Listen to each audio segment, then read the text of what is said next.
Hey Book Dragons, I'm back for day 3 of BookMas. If you have missed it, my first day was a book haul, my second day was my Y'all Fest vlog, and today is my holiday wish list.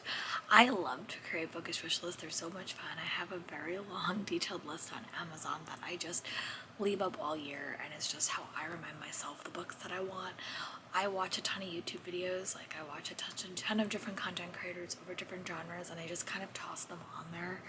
So yeah, this is my top 10 books. Will I get them by the end of the season? Will I treat myself at the end of the season? I don't know. But let's just chat through them. I'm going to try to keep my summaries like short and to the point because my throat is not the best moment. At the moment, it's just very, very sore. So the first book I am going to chat about is Champions of Fate by Kendra Blake. I will attach a photo here.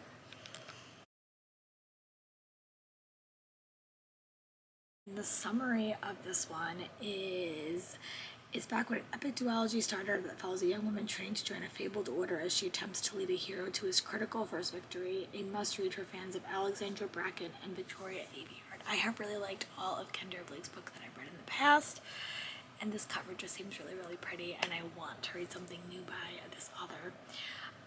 The next book that I am going to hopefully get this season is Throne of the Fallen by Carrie Maniscalco. I do have to still read Kingdom of the Feared. I know that this is like a companion book. I will attach a photo here. Follows one of the other princes of hell, and I think this is an adult book, so I do want to read Kingdom of Feared before I dive into this. Sorry. But I don't want to read the summary because I don't want to spoil Kingdom of Fear. And I did like Kingdom of the Curse. I thought it was okay, but I want to read this one. I just have to read that other one first. So, and again, it's only one book. I really struggle with last books in a series, but I want to read it. So that is the next one. And the next book on my list is the Air Awakened series by Elise Kova. I have read book 1, so I'm gonna add Fire Falling to my wish list, but it's like all the books, whatever one I get. They're all on KU. I just struggle to read my KU books, I'll be very, very honest, but here's a photo. I'm just gonna say this series is like YA new adult book about elemental magic, and I'm really, really liking it. I liked book 1 a lot. I really hope to read book 2 soon. It is on my TBR. But yeah, that is why it's on this list. So I put all of them on the list, but I just wanted to mention one in this video because this video will be here forever if I go through my entire Amazon wish list, so we're going to keep it brief to the point. And then the next book that I wanted to read is actually one I got for a coworker for a Christmas present, but I bought it and I was like, oh, that sounds really, really cool. So it's Enchanted to Meet You by Meg Cabot, a Witches of West Harbor novel. I'll attach a photo here. The summary just made my smile. It's a witchy rom-com from Meg Cabot, a plus-side witch who must team up with a handsome stranger and protect her village from an otherworldly force. But will she be able to protect her art? It's magic when you met your match, and that sounds really, really cute. So I really do want to read it. I might grab the audio, but it just sounds cute, and I hope I get to read it soon, or I get it soon, I guess.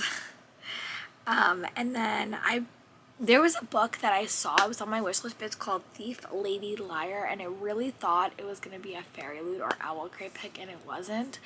But I want this book so badly, and I just haven't seen it in any Barnes & Noble, so I'll attach a photo here, and I haven't heard anyone talk about it either. I remember this blurb got me. It says, happily ever after is a total scam, but at least this time when the princess is the one controlling the creative until the true love revives and turns to ruin the whole scheme. Intrigue, magic, and what about in the Cinderella fairy tale imagined perfect for fans of Heather Waters and Naomi Novak.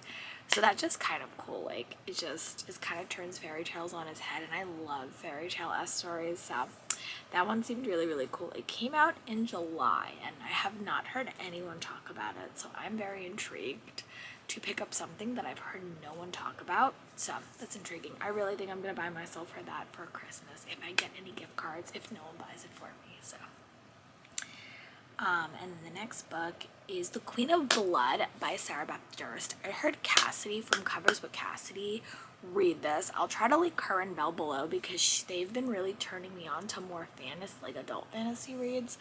And I've heard about this book for so long. It's been on so many TBRs. I think I owned a copy at some point because I think I met Sarah Betchers, but then I put it away. But when she was talking about magic school, I was like, oh my god, this book sounds right up my alley. So I'm not really gonna give you a summary, but I just heard Cassidy talk about it and I was like, ooh, I need to try. I need that. So magic school, elemental magic, queens. I'm intrigued, but here's a photo.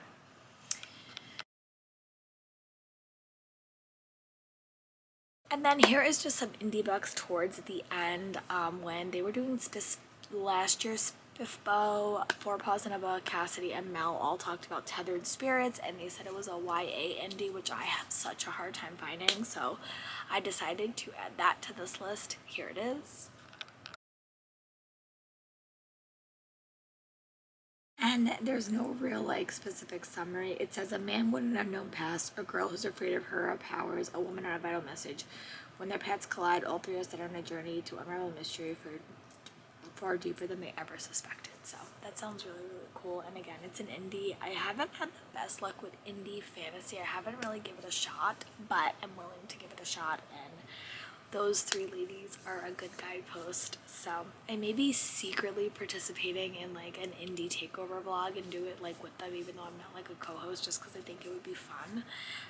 But yeah, this was one from last year that caught my eye for sure. And then the next book on my list is Can't Spell Treason Without T. And this is by Rebecca Thorne. I will attach a photo here.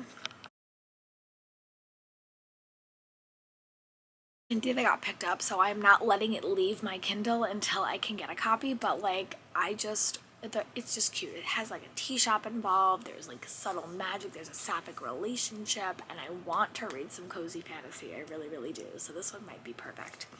And then the last book I'm going to talk about in this video is No Gods for Drowning, and I will attach a photo here. I just like the cover. I don't know who read it. I don't know if they liked it, but the cover sounds really, really cool. It says, an alternate reality with your updated mythology to near modern day. No Gods for Drowning is part dark fantasy, part noir detective story, and unlike anything you ever read from an author whose imagination knows no bounds. So that one sounds really, really cool. So let me know, what are some books on your holiday wish list? I would love to know, and I will see you tomorrow for another day of BookMas as we get closer to Christmas.